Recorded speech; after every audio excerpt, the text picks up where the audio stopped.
All right. And I like what, I mean, both of you look amazing. Amina, you look amazing. Salome, you look amazing.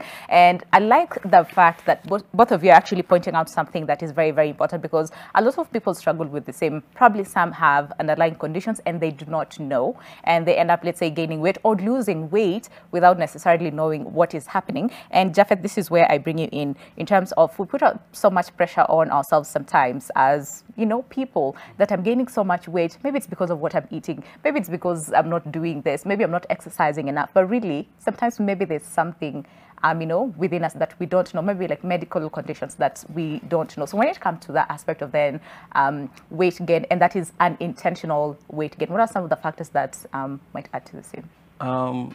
Thank you, Winnie. I think listening from both Amina and Salome, you get to notice that weight is not just a matter of food. Yes. It's not about just look at someone and say, oh, they're overeating, they don't know how to be generous with food, all kind of stuff. You realize there are some underlying conditions, like Hashimoto for Amina, and PCOS for Salome. Yes. You know, some of these things are caused by our lifestyle. And sometimes, as I had mentioned earlier, being healthy is not just that you don't have the disease. Okay. It's a state of well-being.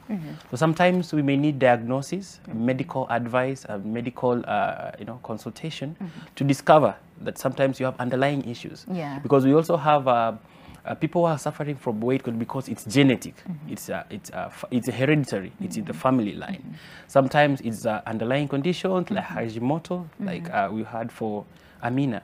So it's not just not about food.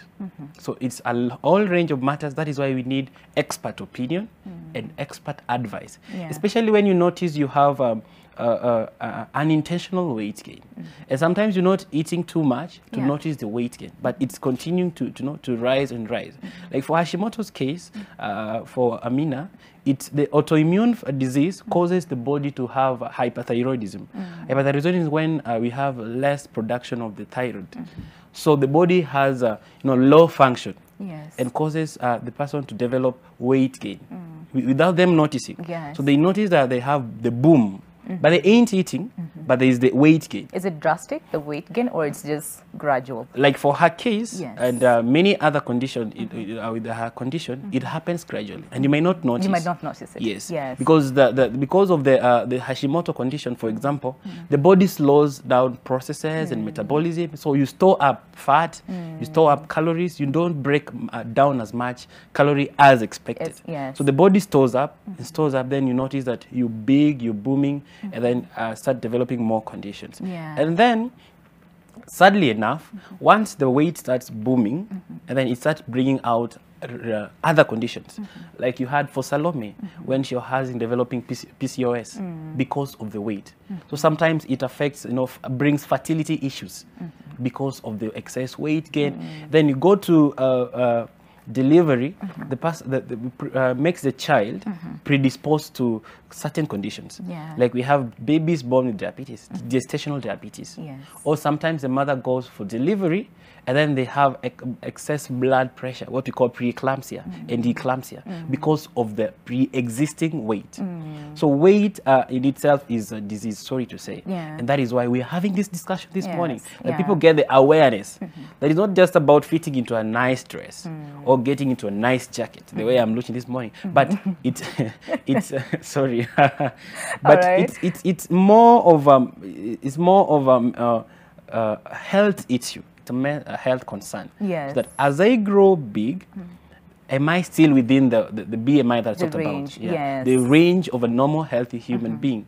So that it doesn't end up again that the weight or the physical appearance that I had now leads me to having some other, you know, medical conditions. And you know, more emphasis is usually put on weight gain, right? But then again, there's also something else that we talked about, and that is underweight, where someone is like, listen, I am doing everything right, but still I am not gaining weight. If anything, my weight continues to drop. So most of the time, what could this be? Because again, this might, I want to assume, of course, would bring about other health issues. True. Thank you, Winnie. You know, the focus mostly on weight has been on the other side of the scale. Yes. But we forget that the silent minority on the other side of the scale, they are struggling to add weight. Yeah. They're struggling to catch up with the optimum weight. They are underweight. And going on the other side of the scale, sometimes you develop issues like mild acute malnutrition and severe acute malnutrition. Okay. Mild and severe acute malnutrition, sometimes it's evident in particular areas of our country. All right. Or you see very tiny babies or very tiny individuals. But you see, once somebody has low weight, it affects your what we call the immunity. Yes. Weight and immunity goes hand in hand. It's a vicious cycle. Yeah. When you have low weight, you have low immunity. But again, when you have excess weight, it predisposes you to other diseases and infections. And that affects your immunity and as well. it affects immunity as well. Because once you're diabetic, you start getting other conditions. While you start having high blood pressure, it brings other conditions. So weight is and immunity is a vicious cycle. It's on the other side, you get low immunity, then you suddenly this becomes a sickly child. You know, children who have low birth weight and also grow up with small weight, they're always predisposed to infections like pneumonia, diarrhea, because of the weight, meaning the immunity is low.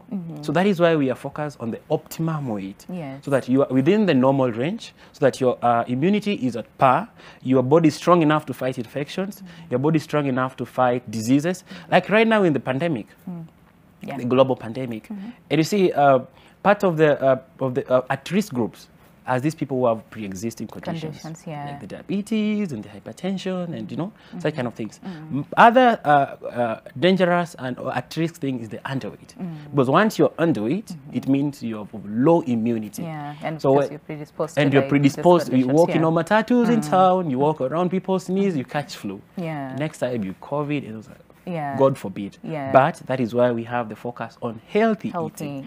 And I liked what I think it was Salome. She said it's not just about going to the gym and then tomorrow you're back, then doing a diet. No, it's a lifestyle.